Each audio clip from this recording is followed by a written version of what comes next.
Hungry Trilobyte podcast would like to start by acknowledging these fine conventions. The Hellmouth Con. The Hellmouth Convention is back, and it's hosting a spectacular event in the place of all places, Torrance High School, the shooting location for Buffy the Vampire Slayer. Join us June 15th, 2024 for one day only. Proceeds benefit the Los Angeles LGBT Center and the Ron Glass Memorial Scholarship. Visit thehellmouth.org for details. SoonerCon 32. Oklahoma City's longest-running premier pop culture convention returns June 21st through 23rd, 2024. Prepare for 3 days of cosplay, crafts, tabletop gaming, and legendary guests, all in the friendly town of Norman, Oklahoma. To give back to the community, fundraisers and a live charity auction will be held. Visit SoonerCon.com to reserve your membership. My name's Johnathan Kinkley. I'm the owner and chief curator of Chicago GameSpace. It came about in 2020, a fine time to start a new space devoted to video games, right in the midst, the early onset of the COVID-19 pandemic. But, there was a certain clarity that I was able to approach the project with. And, the original vision was Chicago GameSpace would be a video game museum whose mission it is to display and create fun and educate the public on games that are of special, timeless significance and importance, with a focus, especially in these early years, on the games that were the most influential and important to video game history, beginning with the first video game that is Space War, and ending, we do allow a little bit of critical distance. We feel like nobody knows what the best game of 2023 is going to be 50 years from now, so we allow ourselves a little bit of critical distance.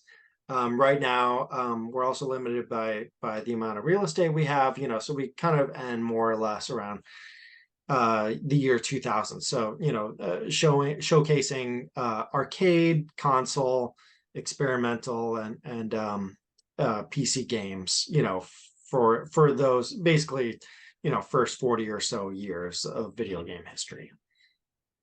And so we have,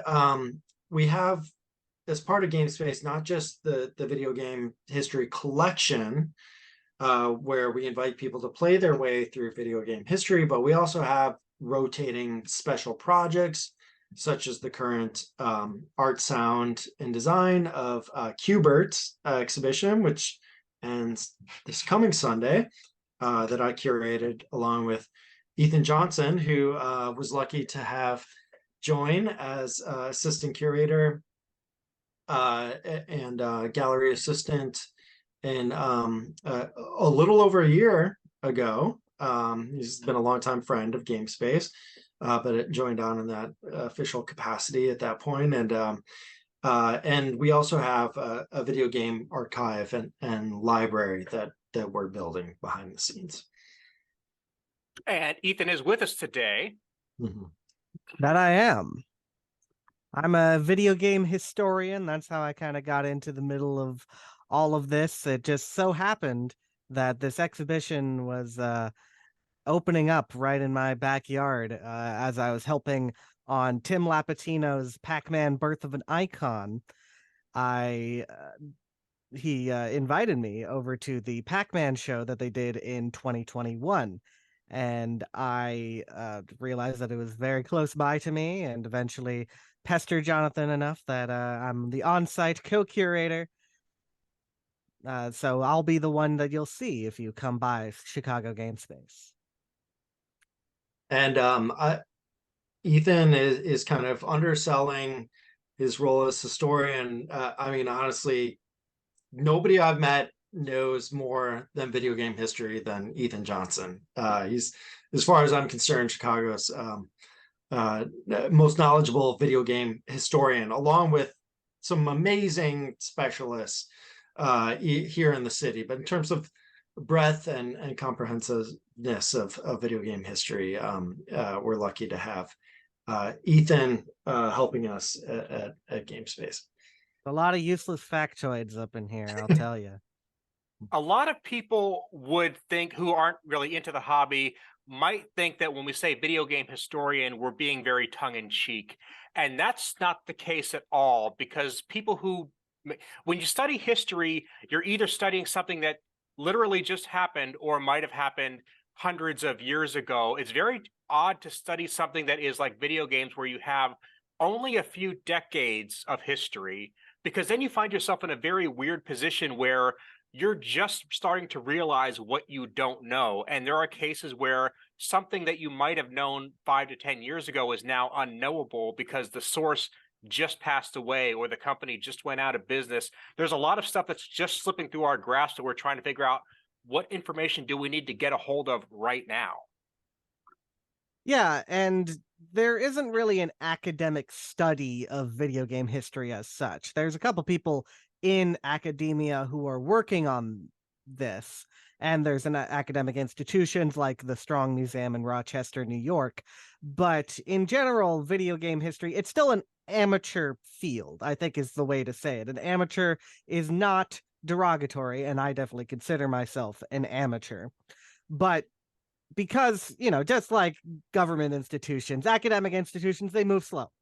So when you're talking about gathering the on the ground data stuff, that's mainly been the amateurs, including myself. I've interviewed some people who have passed away.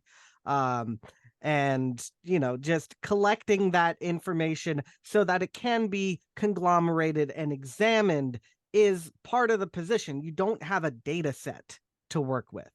You have to, be boots on the ground.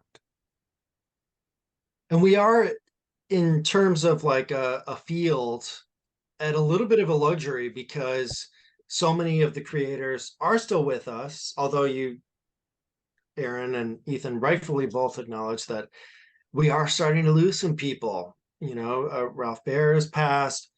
Some really of the most influential creators in game history are with us, but not for long. And not only do we want to capture that oral history, that living memory, but also, we're self-aware as a field, to be cognizant, like, oh yeah, the clock is ticking, we should get on this. And fortunately, GameSpace joins the efforts of some other organizations in the field, as well as some podcasts and some authors who are feverishly attempting to capture this history while we can.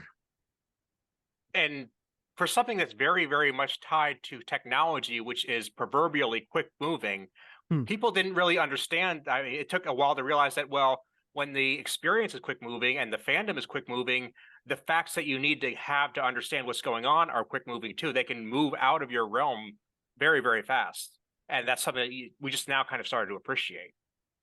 Yeah, let's take something very recently that happened, the Game Awards show that just happened this last week, where it's kind of focused around the hype, the new, what's coming up. And that hasn't always been the case, but the fast-moving nature of technology, who really cares about Pong when we're, even 10 years out? Nobody's playing it anymore, but that doesn't mean it doesn't have a place in the conversation. And that's something that I think it's been difficult to keep a hold of because of that endless cycle.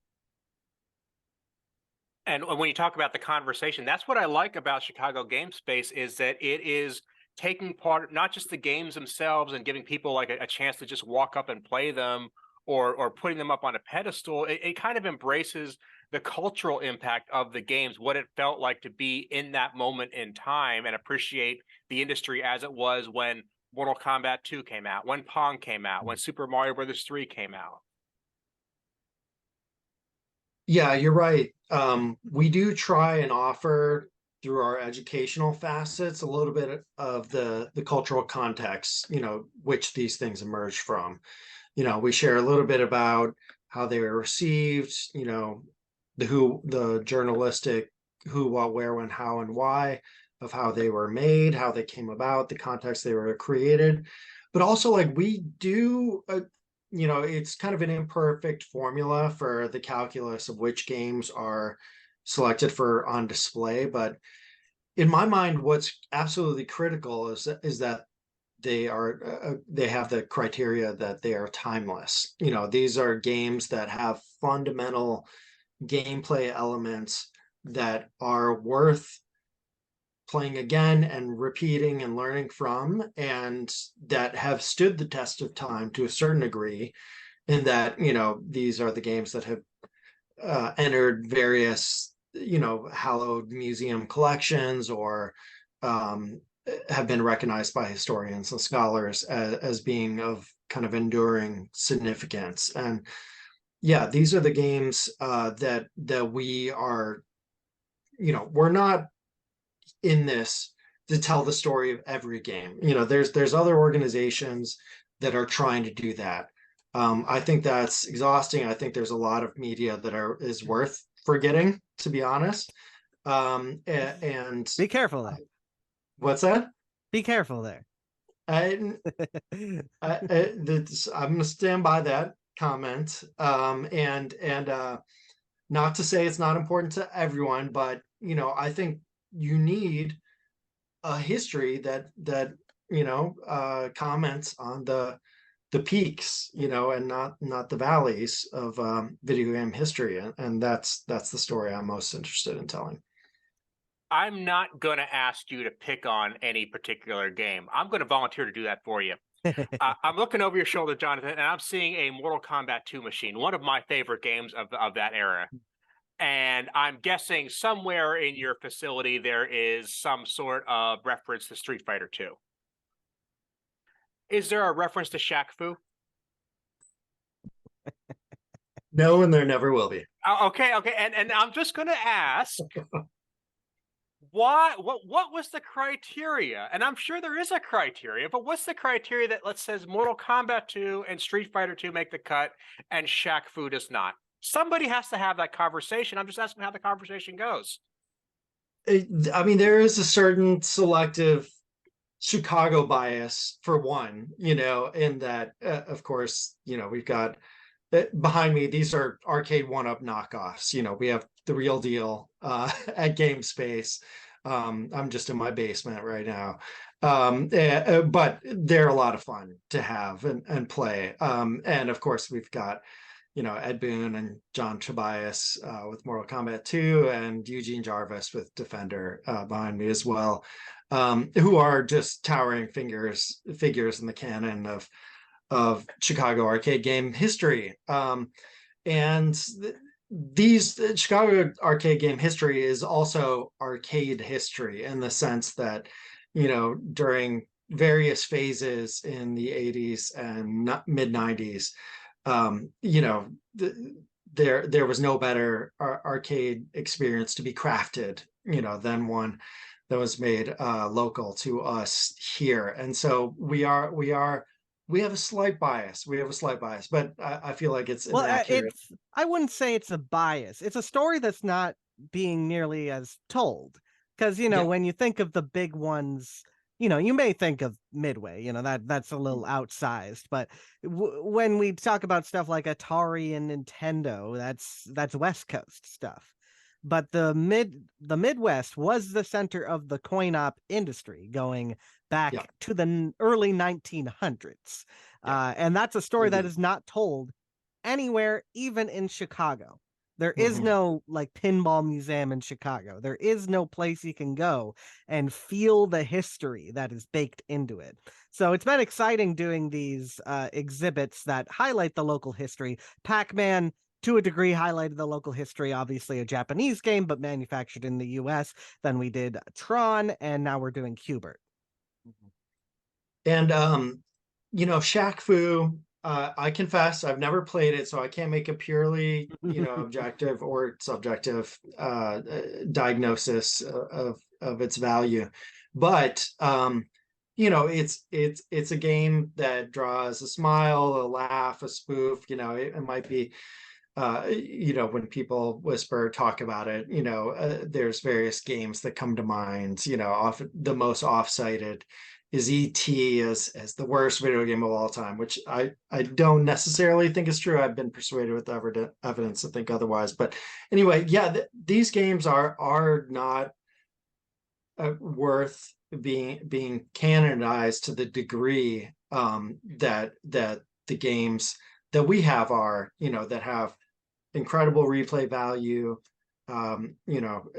innovative breakthroughs in terms of gameplay, threshold pushing, graphical displays or art direction, and really just have kind of echoes and resonances throughout history in multiple directions, as the 25 or so games that we have that comprise the video game history collection. I picked on Shaq Fu for a very specific reason, is that it is not a good game. It is not a terrible game. It is a game I actually enjoy, but it does deserve a lot of the jazz it gets. So I feel like it's fair for me to pick on it because I don't totally hate it.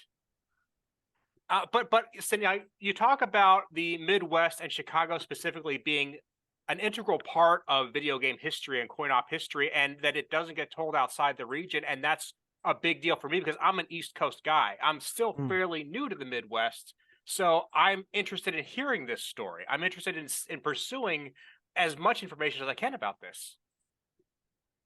Yeah, and like I said, it's really not told all that much, and there isn't really too many places you can go to learn about it unless you know what the coin op industry is. It's a multi-layered thing, and it's something we haven't necessarily highlighted in GameSpace so far. There are a couple books you can go to, Dick Bushell's books on arcade and pinball, and my friend Alexander Smith's They Create Worlds, Volume 1, talks a bit about this if you're interested in learning a bit further. But it is something we definitely want to look at a little bit more. The pinball is the iconic stuff. Then we have the video games, which are the most widespread. But literally, most coin-op machines you have ever seen come from the Chicago area. And in terms of the East Coast, in terms of the representation, in terms of the GameSpace collection at the moment, Ethan, you'll have to jog my memory, but I think Donkey Kong was made in New York City. Miyamoto's working for Nintendo at the time. I mean, it was made in Japan, and then they shipped it to Seattle. So really, there was no the only arcade game company of like big note on the East Coast, not even video games. It was ICE, Innovative Concepts, people who made checks and games like that.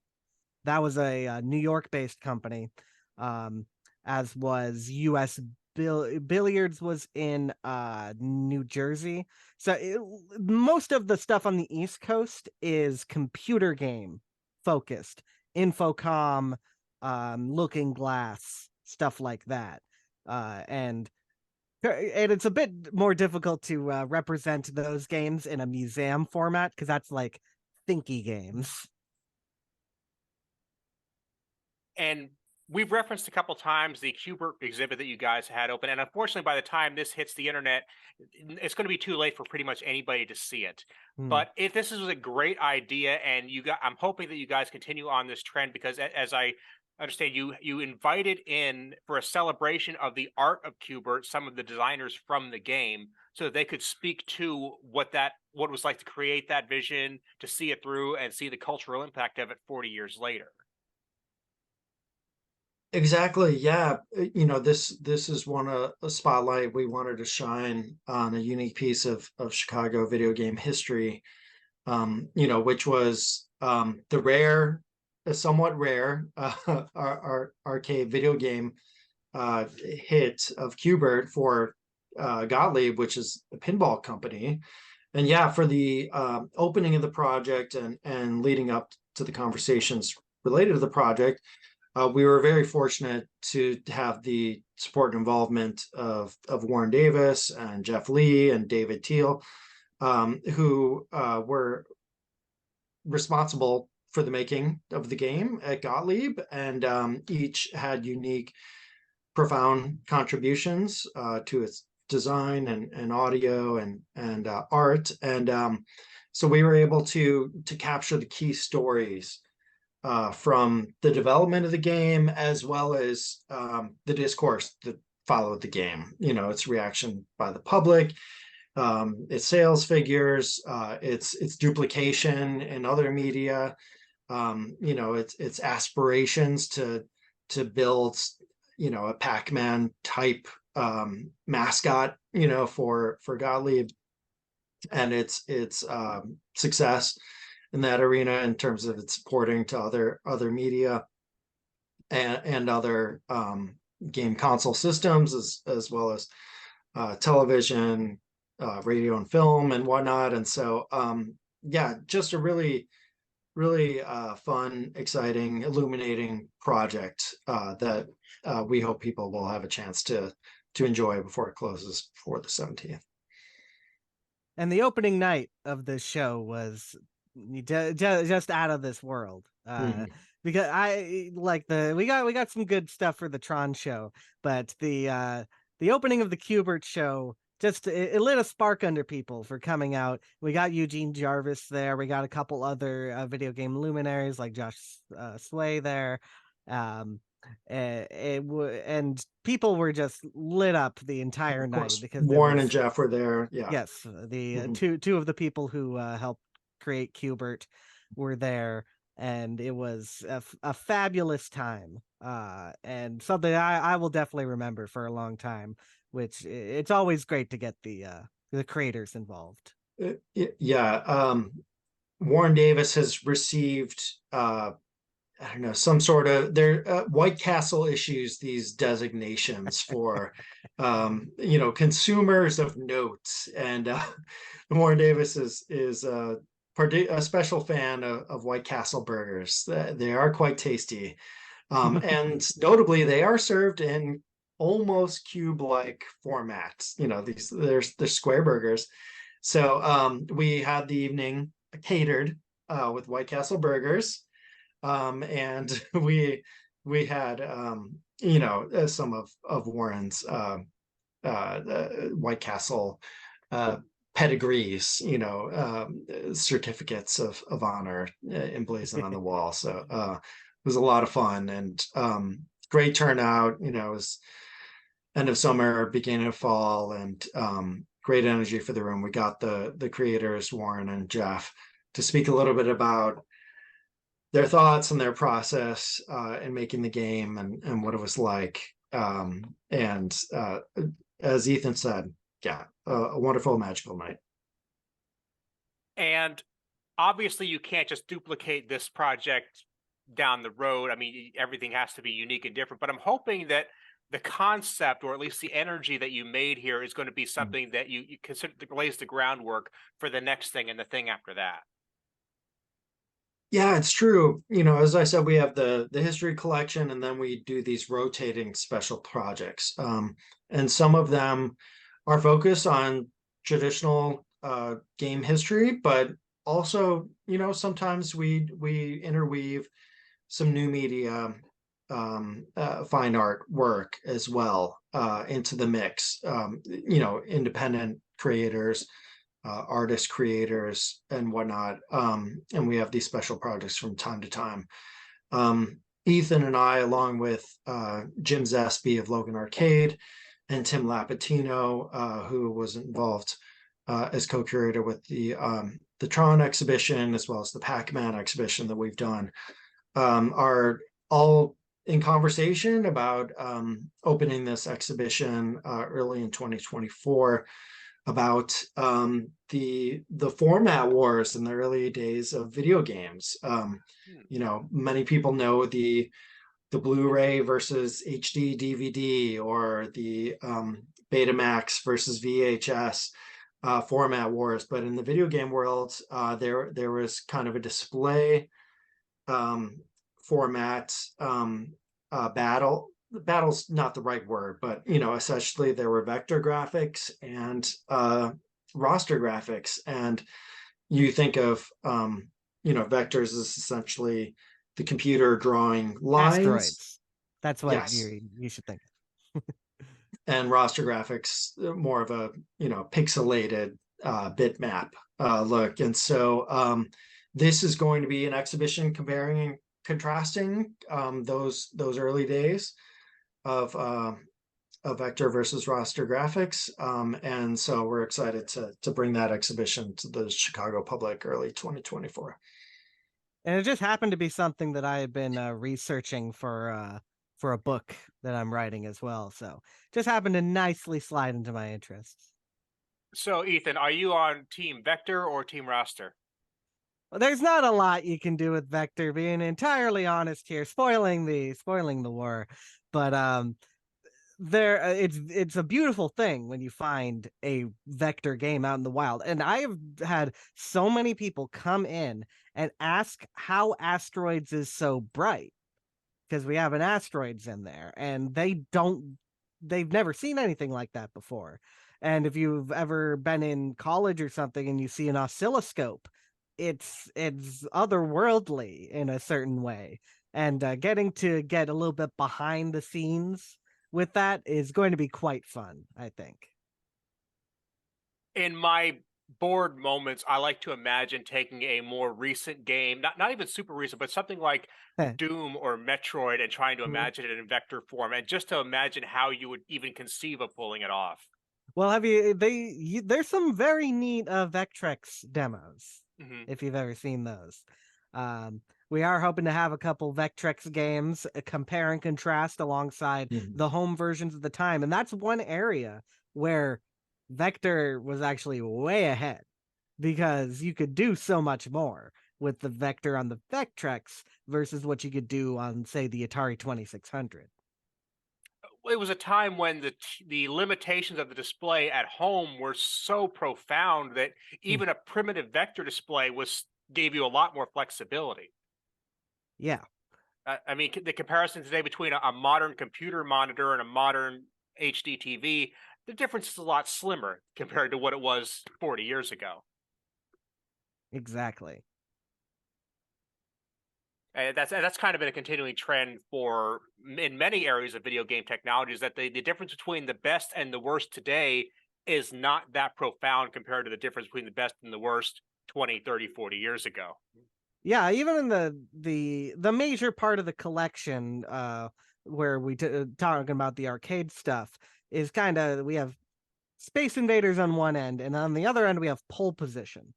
4 years, we go from very slow moving black and white imagery with a little painted backdrop to a fully fledged car racing simulator behind the wheel with very well-defined pixels. It is still pixels, but that kind of gives you a very nice view on like the rapid trajectory of graphical technology. It's another thing that people are having a hard time understanding now, is that the advancement year to year back then was amazing, because you were just looking at the next magazine, the next commercial, the next the next teaser, and you would see what felt like a light year of progress and improvement compared to today, where it's like you managed to squeak a couple more polygons out of the demo. It doesn't land the same. Or at least it doesn't to me. I might be weird. I mean, go ahead, Johnathan. It's easy to see why there are more subscribers to the simulation hypothesis of the universe. Most people point to video games and the rapid growth in terms of the technology that's enabled the higher resolution and polygonal count of graphical displays, in terms of like increasing the semblance towards realism. that as this philosophical kind of underpinning. And yeah, no, the changes were breathtaking, especially in those early heady days. And we try and capture some of the key shifts that happened in the industry, especially from the visual angle. What would you say were some of the more profound shifts? I mean, I have my Obviously, theory, but obviously you have you know, pixels to polygons and black and white to color. Mhm. I think they're I think it's more conceptual stuff. It's more it's more the gradual improvements. You know, something like Doom doesn't come out of nowhere. There were many 3D games that preceded it, many games that were shooters, even by id. But it was a singular moment where it could run on many different types of machines because they had figured out these graphical improvements that you could run on a low CPU level. And that is really the moment where these games became feasible and they became something that was just embedded in the culture. Yeah, and to add on what Ethan was saying, some of the key moments, Ethan identified the black and white to color shift, going from like a Space Invaders to like a Pac-Man or a Galaga. We have like some text adventures like Colossal Cave Adventure, towards graphical rendering. As well, you think about the advent of digitized photography through like Mortal Kombat, for example, which was pioneered in the arcade sector, here at Midway, for example, as well as you can think about the shift to polygonal graphics that happened in the PlayStation 1 era and simultaneously, in consoles. So we have kind of key representations of each one of those moments in game history. and the space kind of gives, like I said, the almost a historical a slice of life for each of one of those little eras there. Mhm. Right, exactly. And we try and add a little video context.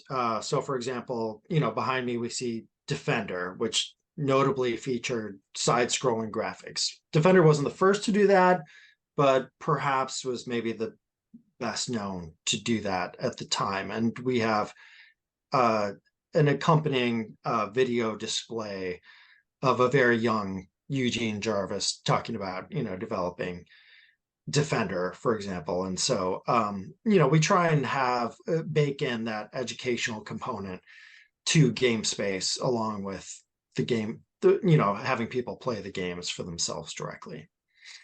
We feature several different videos, including clips from Josh Sway's Insert Coin, some other video game history videos, the like you can find on YouTube by Kate Willert, gaming historian, and me, to kind of supplement the writings that we have on the walls and whatnot. Because it is very much, we want people to come in and have fun, but if they want to like really absorb the information and where these things came from, we want to give them at least a little hook that'll send them down the rabbit hole I've gone down.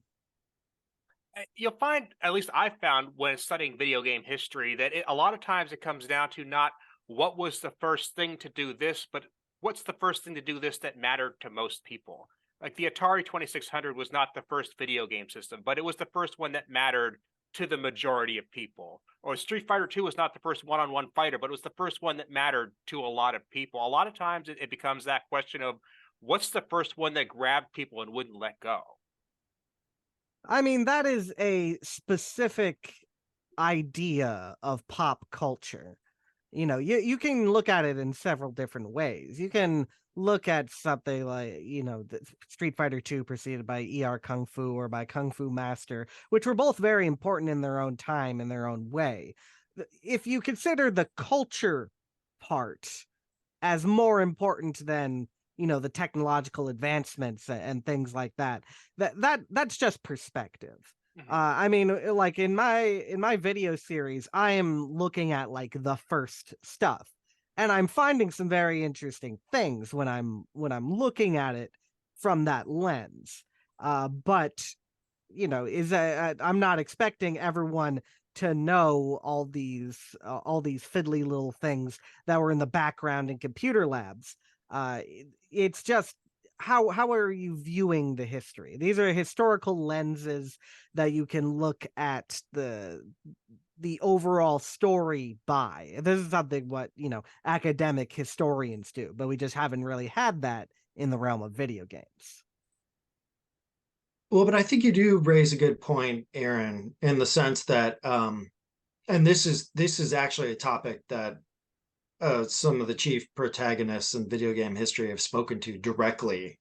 You know, for example, you know, Nolan Bushnell, in speaking about the early days of Pong, and you know, during the Pong clone wars and legal battles and courts and whatnot. You know, he kind of frequently made the case that, like, yes, this is technology that can be replicated, but in order to do it better than everyone else and to market it and to distribute it, that is the true Herculean feat. You know, you think of like David Fincher's, you know, movie The Social Network, you know, and the line like, you know, by the character, you know, playing Mark Zuckerberg, you know, if he would have created Facebook, he would have created Facebook. You know, it's like this was a very primordial soup of games where there were so many of these, you know,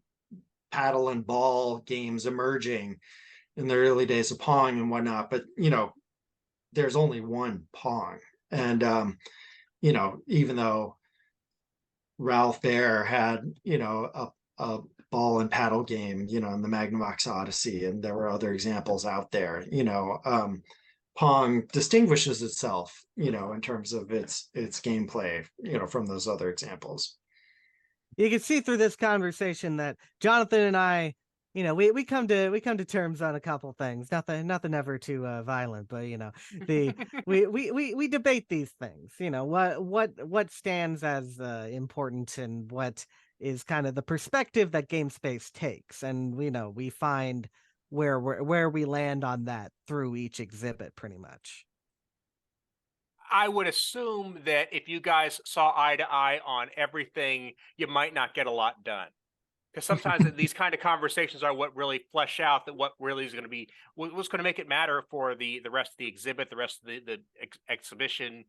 Like Ethan, for example, a minute ago, you and I were talking about the difference between the technological, just the technological first versus the cultural first. And, you know, I'm just trying to put myself behind your perspective there and saying, you know, if I'm looking for the first person to accomplish something technologically, I'm wondering, you know, what programmer figured out how to do it? How did that process come about? How did that happy accident or how did that inspiration come about? And that's because, you know, programming tricks, programming techniques are, I mean, having done a little bit, a teeny tiny bit of programming myself, I can respect how much thought goes into trying to solve a problem that seems unsolvable.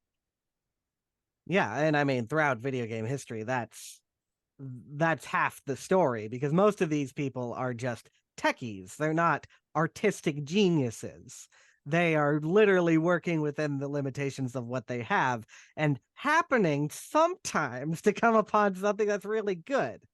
My friend Alex Smith has this thing that he calls chains of influence. And sometimes when you step back and you look at the landscape, even though things that are not stated as influences, they can actually be pieces of the puzzle in putting together a story of something. One game that I really like to highlight in this is a game called Moonlander, which we're hoping to have up for our Vector game exhibit. This was pre-arcade. This is back in the days when computer labs would have vector monitors. It's a game that features an overworld map. It has a human character, and it has the first Easter egg in a video game. And so we know a couple of these things did influence later creators, but the rest may just be a subtle influence, but it is very possible that it had a larger impact on the video game world than we otherwise know. And you don't find that unless you go searching down every little back alley. Now I'm going to toss out another idea at you, just because it's something that I've always kind of thought of looking at really, really old games and their evolution. I feel like there's a couple of experiences that gamers have just kind of always wanted, and we've tried to just make in more refined terms. Like, we've always wanted a combat game where we run around and shoot stuff. We've always wanted an adventure game where we feel like we're lost in a big world. Are there some areas where there are just timeless concepts and we're not even sure where they came from? In terms of genres? Yes. I Okay, mean, because yeah, I'm a big subscriber to the maxim. There's nothing new under the sun. You know, culture is constantly copying and pasting and repeating and evolving. So you can always point to a thing or things that came before something else.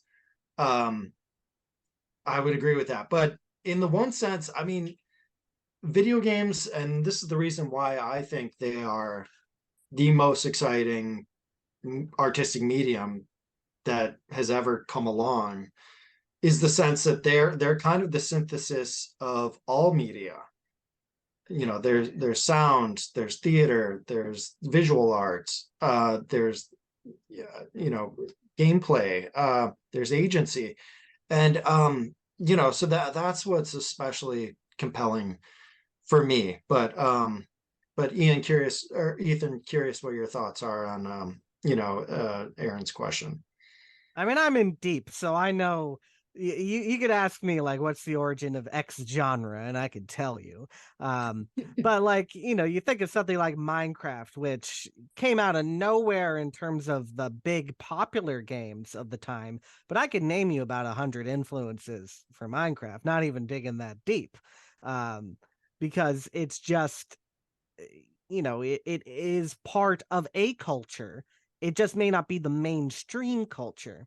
One example of this that has actually feed into Minecraft is roguelikes. Roguelikes were under the radar for decades and then just suddenly popped up, and now half the indie games you can find are roguelikes. Ethan, you and I are going to have that conversation someday, because I would have a lot of fun with that.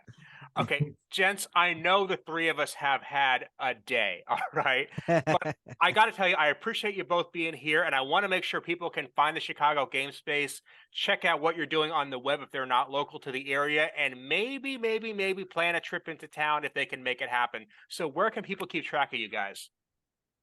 ChicagoGameSpace.com and all the usual suspects for the socials, on Facebook, Twitter /X, and Instagram, and TikTok. Hope people will give us a follow. We put out a lot of interesting content, we think, and we're certain that people will appreciate and admire. It's really great, you know, for people of every kind of era in gaming history, and we're getting to the point where, you know, everyone has some sort of like core primal memory of games in their life at some point. And you know, please follow us for updated hours and exhibitions online. Awesome. All that is going to be in the show notes on my website, aaronbossig.com. Thank you guys so much for being here. I really have enjoyed the conversation. I would love to have you back anytime. A lot of fun. Awesome. Thanks, Aaron. Love what you're doing. Have a good one. Peace.